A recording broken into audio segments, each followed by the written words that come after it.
নমস্কার বন্ধুরা, social Times 20-র পথে তোমাদের স্বাগতম। আমাদের আলোচনা শুরু করার আগে প্রথমে বলতে চাই, কিছু জায়গা থেকে একটা কথা উঠে আসছে যে বেকাররা সরকার বিরোধী। তো অবশ্যই এই বিষয়ে আমি ব্যক্তিগতভাবে বলবো যে অবশ্যই বেকাররা সরকার বিরোধী নয়। বেকাররা আমাদের যে সরকার রয়েছে, সরকারের প্রতি অনেকটাই পজিটিভ মনোভাব রয়েছে। এখন যে জায়গাতে ডেপুটেশন বা জমায়েতের কথা হচ্ছে, এটা হলো সরকারের চক্ষু দৃষ্টি আকর্ষণ করার জন্য কিন্তু এগুলি করা হচ্ছে। এর মানে এরকম নয় যে বেকাররা সরকার বিরোধী। যদি এরকমটাই হতো তাহলে সাধারণ জনগণ এবং যে বেকাররা রয়েছে আমাদের রাজ্যে, তারা কিন্তু সরকারকে এতটুকু সাপোর্ট করতো না, যা আমরা ইতিমধ্যে দেখেছি। যে ফলাফলটা দেখেছি, লোকসভার যে ফলাফল হয়েছে, বিশেষত ত্রিপুরা রাজ্যের কথা বলছি আমি।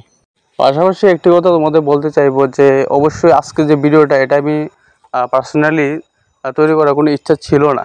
তারপরেও ভাবলাম যে না, লাস্ট একটা ভিডিও দিয়ে দিই, ঠিক আছে। তারপর যদি কোনো আপডেট পাই অবশ্যই তোমাদেরকে জানিয়ে দেবো।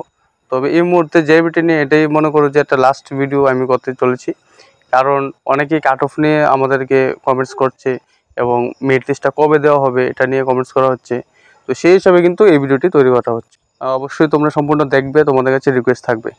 তো এটা হলো প্রথম বিষয়টা। আর আজকে আমরা আলোচনা করব যে মেরিট লিস্টটা কবে দেওয়া হতে পারে এবং যে কাট অফের যে বিষয়টা। অনেকে কিন্তু আমাদেরকে কমেন্টস করে বারবারই বলো যে দাদা কাট অফ কত যাবে, কি যাবে। যদিও আমরা এর আগে একটা ভিডিও তৈরি করেছি তোমাদের জন্য, তো অনেক আগে কিন্তু আমরা একটা ভিডিও তৈরি করেছিলাম। আমরা দেখেছি অনেক ইউটিউব চ্যানেল রয়েছে যেখানে কিন্তু 2-3টা করে কাট অফের ভিডিও তৈরি করা হয়েছে, যে জায়গাতে আমরা কিন্তু একটা কাট অফের ভিডিও করেছি। তোমরা গিয়ে দেখতে পারো, প্রায় 1.5 মাস আগে হয়তো আমরা এটা করেছি। এর মাঝখানে কিন্তু কোনো কাট অফ নিয়ে করিনি। কারণ দেখো, আমরা কিন্তু ভিউসের জন্য যে ভিডিও তৈরি করি এরকম নয়। তোমাদের মানসিকভাবে একটা সাপোর্ট করার জন্য কিন্তু আমরা ভিডিও তৈরি করি, ঠিক আছে। এরকম নয় যে আমরা ভিউসের জন্য নানা ধরনের কথাবার্তা বলে কিন্তু আমরা ভিডিও তৈরি করি, এরকমটা নয়।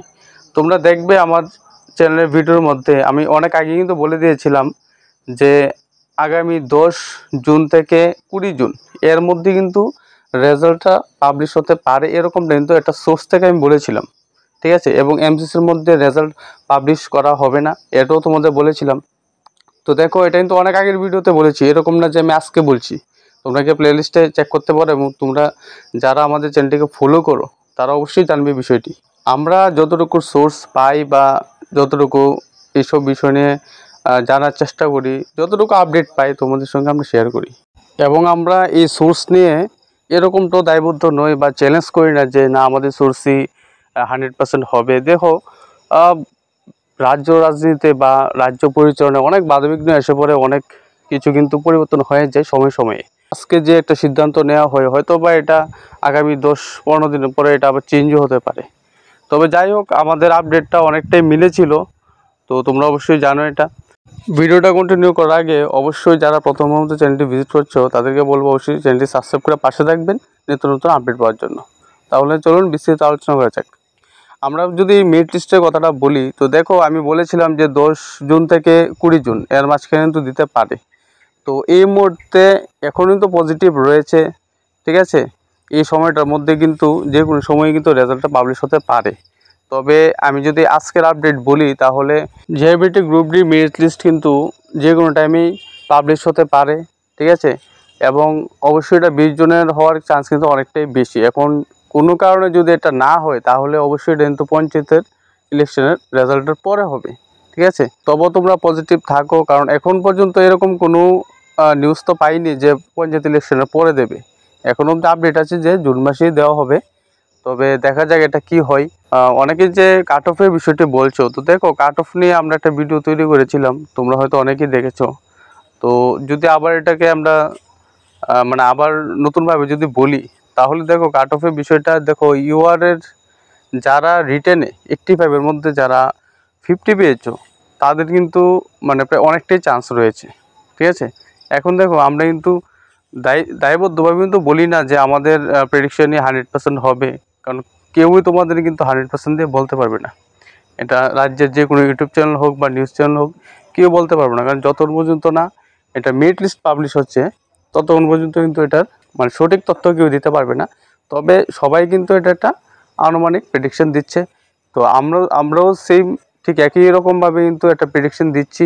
এবং অবশ্যই প্রেডিকশনটা কিন্তু আমরা মানে অযথা দিচ্ছি না, আমরা অনেকটা সোর্স করে বিভিন্ন যে ক্যান্ডিডেটস রয়েছে তাদের কাছ থেকে কিন্তু তথ্য নিয়ে তারপরে কিন্তু তোমাদেরকে প্রেডিকশনটা বলছি। তো যারা 85-এর মধ্যে 50 পেয়েছো রিটেনে, তাদের কিন্তু অনেকটাই চান্স থাকবে।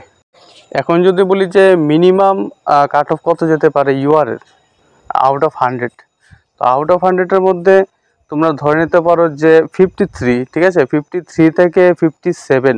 আমরা এর আগে এটাই বলেছিলাম যে 53 থেকে 57 এটা কিন্তু হতে পারে। তবে অনেকেই আমরা মানে শুনতে পাচ্ছি যে অনেকেই বলছে যে হ্যাঁ 65 কাট অফ যাবে বা 60 অ্যাবভ কাট অফ যাবে। তো এরকমটা তো আমাদের কাছে মনে হচ্ছে না, ঠিক আছে। তো আমাদের প্রেডিকশনটা আমরা বললাম, অন্যান্য যারা বলছে তাদের সোর্স হয়তো বলেছে। তবে যারা আমাদেরকে ফলো করো তাদের উদ্দেশ্যে আমরা বলবো যে হ্যাঁ ইউআরএ কাট অফটা কিন্তু 53 থেকে 57 এর মধ্যেই থাকার একটা চান্স রয়েছে। তবে কোনো কিছু 100% নয়, ঠিক আছে।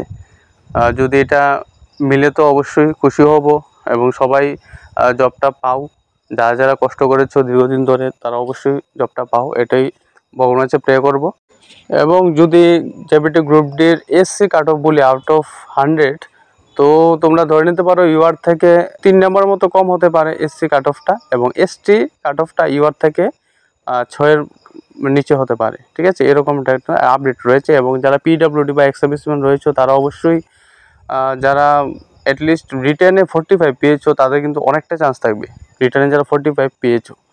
এবং যারা এর নিচে পেয়েছো তাদেরও চান্স থাকবে। তবে আমি স্পেশালি বলছি যারা 45-এর মতো পেয়েছো তাদের কিন্তু অনেকটাই চান্স থাকবে, ঠিক আছে। তো এটা হলো কাট অফ নিয়ে আমরা সম্পূর্ণ তথ্য তোমাদের দিলাম। অবশ্যই যে কোনো ইনফরমেশন পেলে আমরা সরাসরি তোমাদের কাছে পৌঁছে দেওয়ার চেষ্টা রাখছি। তো সম্পূর্ণ ভিডিওটি দেখার জন্য অসংখ্য ধন্যবাদ। সাবস্ক্রাইব করে পাশে থাকবে, লাইক শেয়ার কমেন্টস করবে। Thank you.